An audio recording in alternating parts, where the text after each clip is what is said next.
2 American Marines were lost in Vietnam long after most people believed the war was already over. It was April 29, 1975, and Saigon was collapsing fast. The evacuation of the city had begun, and at Tan Son Nhut Air Base, enemy rockets were already walking in toward the Marines holding security at the base. Their names were Charles McMahon and Darwin Judge, and they would be the last American combat deaths of the Vietnam War. Among the Marines holding the perimeter that morning was a 22-year-old Lance Corporal with 2nd Battalion, 4th Marines. During the chaos of the rocket attack that morning, word spread that 2 Marines had been killed, and the mood among the men quickly turned to anger. Nobody wanted to be the last person killed for a war that was already over. Spanning 2 decades, the Vietnam War inflicted much suffering on the nation's people, claiming the lives of 3 million Vietnamese and 58,000 American troops. But after so many years of conflict, when it came, the end was swift. The chaotic evacuation of Saigon as North Vietnamese forces descended on the city marked the last chapter of American involvement in the Vietnam War.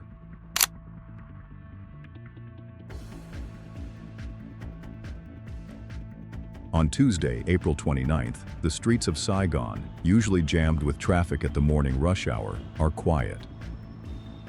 The attack by communist aircraft at Saigon's Tan Son Nhut airport the day before has prompted a 24-hour curfew, and the only people allowed on the streets are emergency personnel and policemen.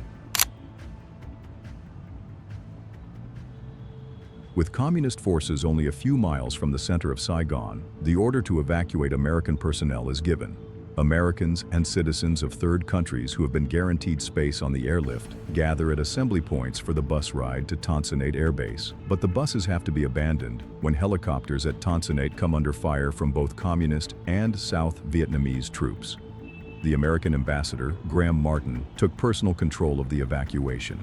Marines used smoke to signal helicopters they should now land on the lawn behind the embassy walls, where they would be more protected from ground fire.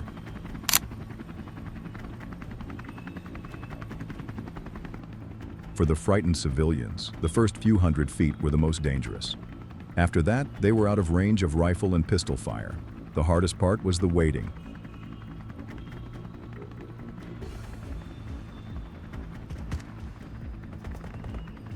Many people said it was unnerving to be waiting for a ride to safety and to be hearing the fighting all around.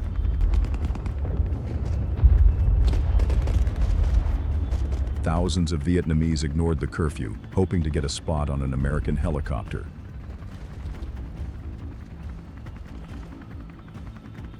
When crowds began crushing the fence, the embassy called Marines to protect the gates.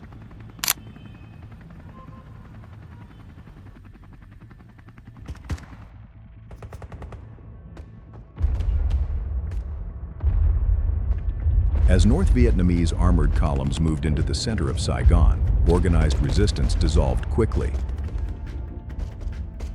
In several parts of the city, South Vietnamese soldiers removed their helmets and web gear where they stood.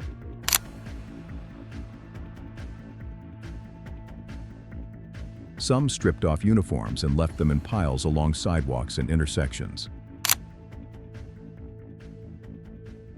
Rifles were stacked or abandoned in the streets. It was a complete surrender. As evening approached, Ambassador Martin emerged to join the others and making the flight to an American aircraft carrier 40 miles offshore. There were more than 80 helicopters shuttling people out to the carriers. South Vietnamese Army pilots flew their families to safety aboard the carriers as well. But because there wasn't room to store the helicopters and those flown by American pilots, the Vietnamese were forced to ditch their aircraft at sea. Then, pilots were picked up by American Navy rescue boats.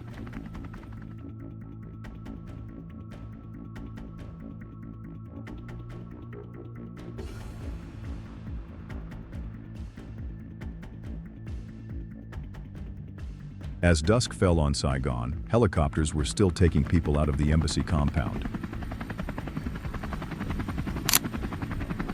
In all, approximately 7,000 people, most of them Vietnamese, were airlifted to safety during the 12-hour operation.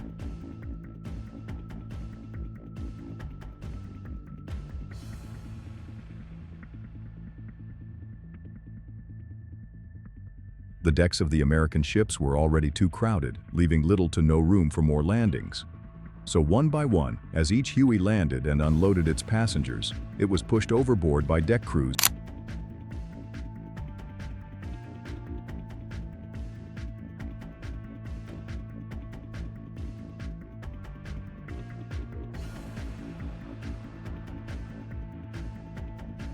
The very last Americans were lifted out of the U.S. Embassy in Saigon at 7:53 a.m. local time, just hours before North Vietnamese troops entered the city.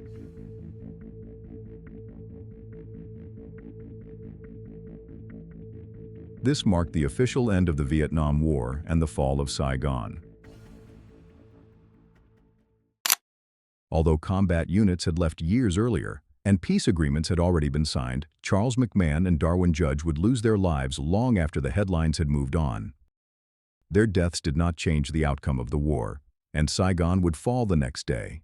The evacuation would continue, and the American flag would come down.